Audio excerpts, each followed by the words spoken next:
और पहलवानों का साथ देने, मेरे साथियों का साथ देने, मेरी बहनों का साथ देने मैं था वहाँ पे। और एक मुक्केबाज होने के नाते, एक साथी होने के नाते मैं वहाँ गया था। और वो आए, धीरे धीरे रेसलर आएंगे वहाँ पे, उनको बताया, मेरी फ़ोन पे बात हुई, लेकिन मेरी पीसी थी इसलिए मेरे को यहाँ आना पड़ा। लेकिन जो उन्होंने आरोप लगाए हैं वो बहुत स्ट्रॉन्ग आरोप हैं एक नेता पर, एक फेडरेशन के चीफ के ऊपर। और मैं मानता हूं कि इसके ऊपर इतनी देर लंबी चुप्पी साधना प्रधानमंत्री जो द्वारा वो एक बहुत निंदनीय है और एक शर्मनाक है, जो मैं मानता हूं। और इसमें जल्द से जल्द कार्रवाई हो। जो आरोप है बहुत संगीन है। एक भिवानी का, एक हरियाणा का लड़का होते हुए मैं ये मांग करता हूँ इसमें जल्द से जल्द कार्रवाई हो और आईपीसी की जो भी धारा लगती है उनके तहत इसके ऊपर एक्शन लिया जाए। Thank you. बहुत धन्यवाद। आपके जो भी सवाल हो उसका हम स्वागत करते हैं, लेकिन ये एक बड़ी बात है। और एक चीज आपकी जानकारी के लिए, आप हमारे व्यूअर्स के लिए, जो श्रोता हैं, जो देख रहे हैं, जो अखबार लिखेंगे, उनके लिए मैं बताना चाहती हूँ कि ये गवर्नमेंट विद अ डिफरेंस थी। और डिफरेंस ये था कि जब बेटियों पर इस तरह के कुकृत्य होंगे, शोषण होगा, तो ये सरकार अपनी आंख पर पट्टी बांध लेगी। ये सरकार कहती थी हमें इंटरफेरेंस पॉलिटिकल नहीं चाहिए। बैडमिंटन फेडरेशन ऑफ इंडिया के हेड कौन है? Himanta Biswa Sarma. Rifle federation of India के हेड कौन है? रनिंदर सिंह, बीजेपी के। आर्चरी के अर्जुन मुंडा जी। क्रिकेट के तो खैर आपको पता ही है, पुत्र जय शाह जी बैठे हुए हैं वहां पर। हॉकी के दिलीप तुकरी जी। और टेबल टेनिस ऑफ इंडिया की जो फेडरेशन की हेड है वो हरियाणा के उप मुख्यमंत्री दुष्यंत चौटाला जी की पत्नी मेघना चौटाला जी हैं। तो ये जो लोग बात करते थे पॉलिटिकल इंटरफेरेंस की, मिनिमम गवर्नमेंट मैक्सिमम गवर्नेंस की, उनके कुछ नाम मैंने आपको गिना दिए हैं। रेसलिंग फेडरेशन में जो हो रहा है, इससे सबको सबक सीखना चाहिए। कि और जैसा कि दोनों खिलाड़ियों ने कहा, ये सिर्फ यहाँ पे विशुद्ध हम राजनीतिक बात नहीं कर रहे हैं। दो खिलाड़ी आपको बता रहे हैं कि कितना मुश्किल होता है खिलाड़ी के लिए लड़ना, समाज से, परिवार से। सोचिए उन माँ बाप को जिनको आज अपनी बेटियों को स्पोर्ट्स में भेजना है, वो कितने आशंकित होंगे और क्या उनके मन पर बीत रही होगी। आपके कोई सवाल हो तो उसका स्वागत है। Suo motu please.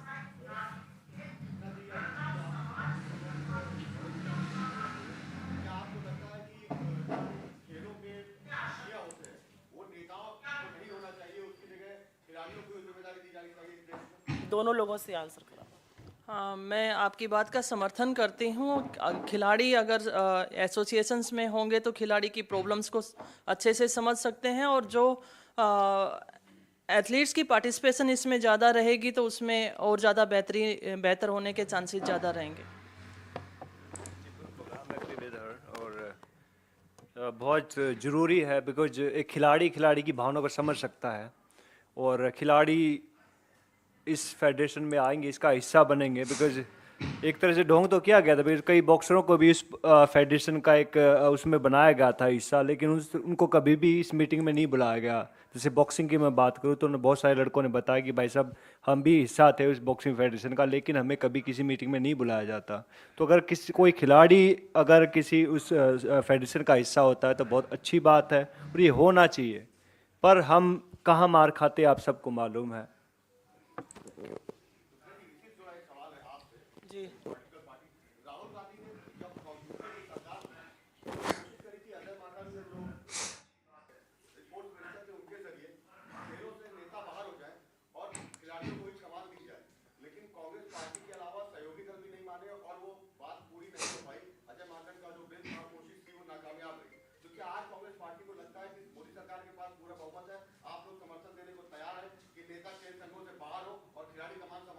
हम समर्थन तब भी देने को तैयार थे। और आपका बिल्कुल कहना सच है कि ना सिर्फ हमारे घटक दल बल्कि एक राजनीतिक रूप से इससे आम सहमति नहीं बन सकी थी तब।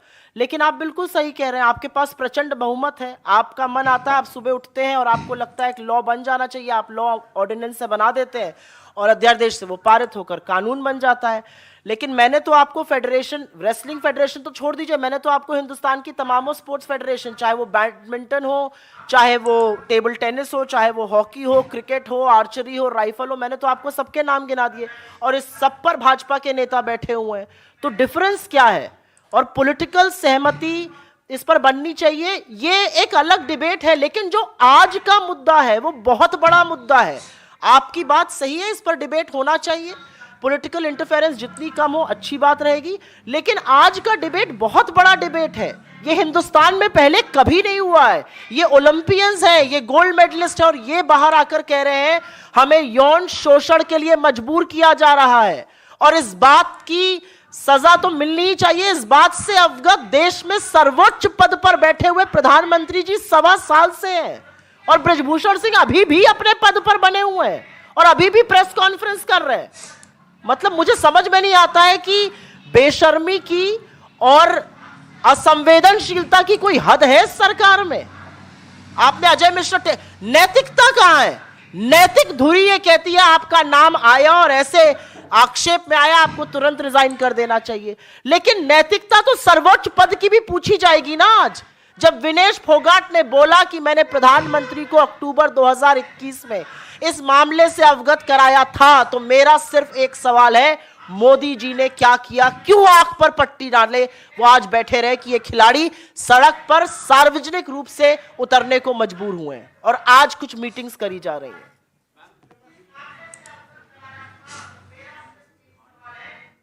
I think the Congress's first and foremost demand is that the federation should be dissolved with immediate effect. Brajbhushan Singh should have resigned yesterday and not today. But the biggest demand that we want to raise for public interest is that women need to be made safe and secure. I mean, these are some of India's most decorated athletes who've come out in the open and said that they are being forced for sexual harassment. What more do we want our girls to say? And I think the biggest question before the country today is that when Mr. Modi got to know the gory details of what was happening in the Wrestling Federation of India in October 2021, and Vinesh Phogat is on record to say that she briefed the Prime Minister along with her family, what did he do? Why did he not speak? Why did he not have an inquiry done? Was there an interdepartmental inquiry done? Was Mr. Brajbhushan Singh summoned? Was he asked to clarify his stand? There are many questions today, and I think that is our foremost demand. This country needs to know the truth, and more than anything else, please imagine parents of girls who are in sports. What are they going through at this moment? I have two celebrated, decorated sports stars sitting next to me. They have told you how they feel about it.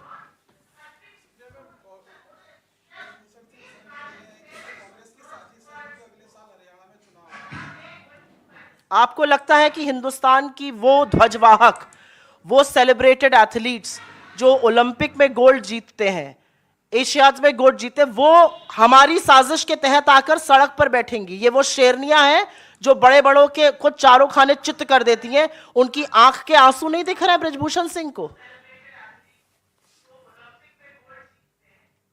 Any other questions on this?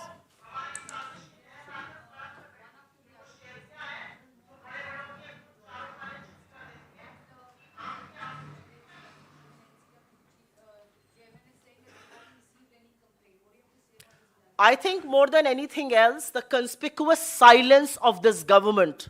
Not one spokesperson. Spokespersons, by the way, have withdrawn from television debates. No BJP spokesperson is coming for a debate on this very issue. No BJP supporter is speaking on this.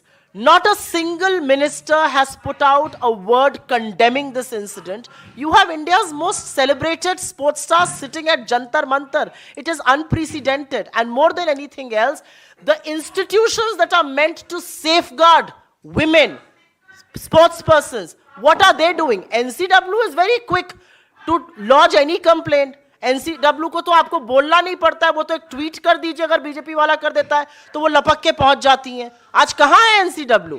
और क्यों नहीं? अब वो इंतजार कर रही है कि कोई आकर उनको कंप्लेन करेगा। वो सुओ मोटो इसका कॉग्निसेंस क्यों नहीं ले रही है? मुझे ऐसा लगता है इस मामले का सुप्रीम कोर्ट को सुओ मोटो कॉग्निसेंस लेकर बर्खास्त और भंग करना चाहिए फेडरेशन, और एक इंक्वायरी सेटअप करनी चाहिए, क्योंकि इस देश के प्रधानमंत्री भी ये सारी बातें सुनकर चुप क्यों बैठे थे, ये अपने आप में एक बहुत बड़ा सवाल है।